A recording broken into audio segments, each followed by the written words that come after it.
नमस्कार. श्री स्वामी समर्थ चॅनलवर तुम्हा सर्वांचं खूप खूप स्वागत आहे. आजच्या ह्या आपल्या व्हिडिओमध्ये आपण जाणून घेऊया अक्षय तृतीया कधी आहे, अक्षय तृतीया आपल्यासाठी इतकी महत्त्वाची का मानली जाते, तिचा शुभ मुहूर्त काय आहे, तसेच पूजा कशी व कधी मांडायची, पूजेचा शुभ मुहूर्त काय आहे, तसेच अक्षय तृतीयेच्या दिवशी अशी कोणती गोष्ट आहे की जी आपण घरी आवर्जून आणली पाहिजे, ती गोष्ट सोन्याच्या बरोबरीने मानली जाते. तसेच ती गोष्ट आपण जर दान केली तर सोनं दान केल्याचं आपल्याला पुण्य लाभतं आणि ती गोष्ट दान केल्यामुळे आपल्या घरामध्ये सुख समृद्धी लाभते. आणि त्याचबरोबर अजूनही कोणत्या गोष्टी आपण या दिवशी दान करायला हव्या किंवा केल्या पाहिजे, याविषयी सविस्तर माहिती आपण ह्या व्हिडिओमध्ये जाणून घेणार आहोत. त्यासाठी व्हिडिओला शेवटपर्यंत नक्की बघा. हिंदू दिनदर्शिकेनुसार वैशाख शुद्ध तृतीया या दिवशी अक्षय तृतीया हा सण साजरा केला जातो. अक्षय तृतीया हा 3.5 मुहूर्तांपैकी एक शुभ मुहूर्त समजला जातो. या दिवसाला अखातीज असेही म्हटले जाते. या दिवशी सुरू केलेल्या कुठल्याही कार्याचा क्षय होत नाही असे म्हणतात. शिवाय या दिवशी आपण ज्या वस्तूंचे दान करतो त्या अक्षय प्रमाणात म्हणजेच विपुल प्रमाणात पुन्हा आपल्याला मिळतात. म्हणून अक्षय तृतीयेला विशेष महत्त्व आहे. महर्षी वेदव्यास यांनी अक्षय तृतीयेच्या दिवसापासूनच महाभारत लिहायला सुरुवात केली होती. अक्षय तृतीयेच्या दिवशी माता गंगा स्वर्गातून पृथ्वीवर अवतरली, म्हणून या दिवशी गंगा नदीच्या पवित्र पाण्यात आंघोळ करण्याला विशेष महत्त्व आहे. त्यानंतर याच दिवशी आई अन्नपूर्णा मातेचा देखील वाढदिवस साजरा केला जातो. आता आपण अक्षय तृतीया कधी आहे याविषयी जाणून घेऊया. अक्षय तृतीयेला हिंदू धर्मात खास महत्त्व आहे. या दिवशी सोनं, चांदी, घर यासारख्या वस्तू खरेदी करणं शुभ मानले जाते.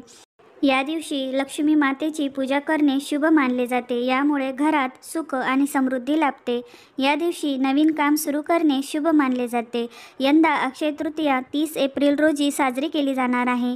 यंदा अक्षय तृतीया 29 एप्रिल रोजी सायंकाळी 5:32 सुरू होईल आणि 30 एप्रिल रोजी दुपारी 2:13 संपेल.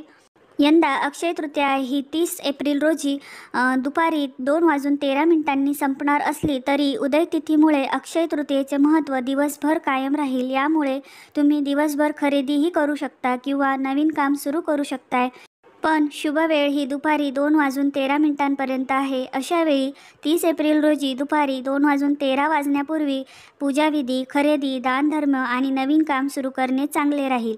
परंतु काही कारणांमुळे 2:13 जर या गोष्टी करायला वेळ मिळाला नाही, त्यांनी दिवसभरातही हे काम पूर्ण केले तरीही काही हरकत नाही. तेवढेच पुण्यफळ आपल्याला मिळणार आहे, कारण की अक्षय तृतीयाचा संपूर्ण दिवस हा शुभ दिवस आहे. त्याचबरोबर अक्षय तृतीयाचा मुहूर्त हा दुपारी 2 वाजेपर्यंत जरी असला तरी यंदाची अक्षय तृतीया ही 30 एप्रिल 2025 रोजीच साजरी होणार आहे. कारण आपल्या इथे उदय तिथीला फार महत्त्व आहे. त्यामुळे 30 एप्रिल 2025 रोजी आपली अक्षय तृतीया हा सण साजरा होणार आहे. आता यानंतर आपण पूजाविधी काय आहे ते बघूया. अक्षय तृतीयाला भगवान विष्णू आणि देवी लक्ष्मीची पूजा करण्याची विधी आहे.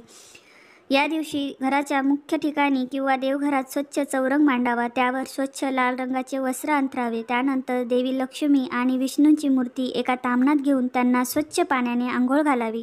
त्यानंतर दुधाने किंवा पंचामृताने त्यांचा अभिषेक करावा. पुन्हा पाण्याने स्वच्छ आंघोळ घालून मूर्ती स्वच्छ पुसून घ्यावी व त्यांची चौरंगावर स्थापना करावी. जर तुमच्याकडे लक्ष्मी माता आणि विष्णूची फोटो असेल तर तुम्ही फोटो घेतला तरी चालेल. फक्त फोटो हा स्वच्छ पुसून घ्यावा, मगच चौरंगावर त्याची स्थापना करावी. त्यानंतर मूर्तीला किंवा फोटोला फूल, चंदन, हळद, कुंकुम किंवा अष्टगंध व अक्षता अर्पण करावी. त्यानंतर धूप दीप अर्पण करावे. नैवेद्य अर्पण करावा.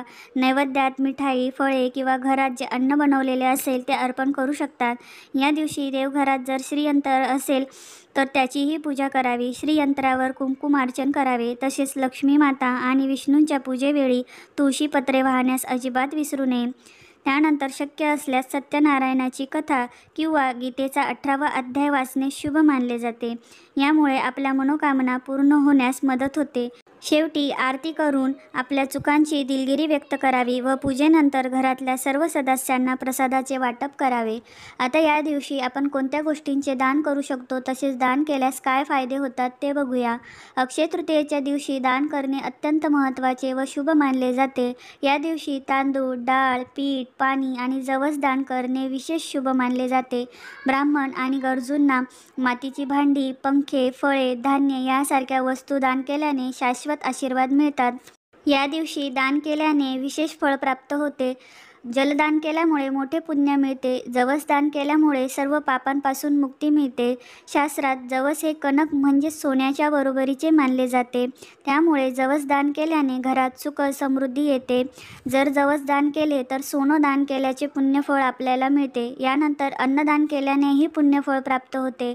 या दिवशी डाळ, तांदूळ आणि पीठ इत्यादी दान करणं अत्यंत शुभ मानले जाते. असे केल्याने शुभ फळ तर मिळते, त्याचबरोबर माता अन्नपूर्णाची कृपा सदैव आपल्यावर राहते. तर तुम्हाला हा व्हिडिओ कसा वाटला ते कमेंटमध्ये नक्की सांगा. आवडल्यास लाईक आणि शेअर जरूर करा. तसेच अशाच महत्त्वपूर्ण माहितीचे व्हिडिओ बघण्यासाठी चॅनलला सबस्क्राईब करा. धन्यवाद.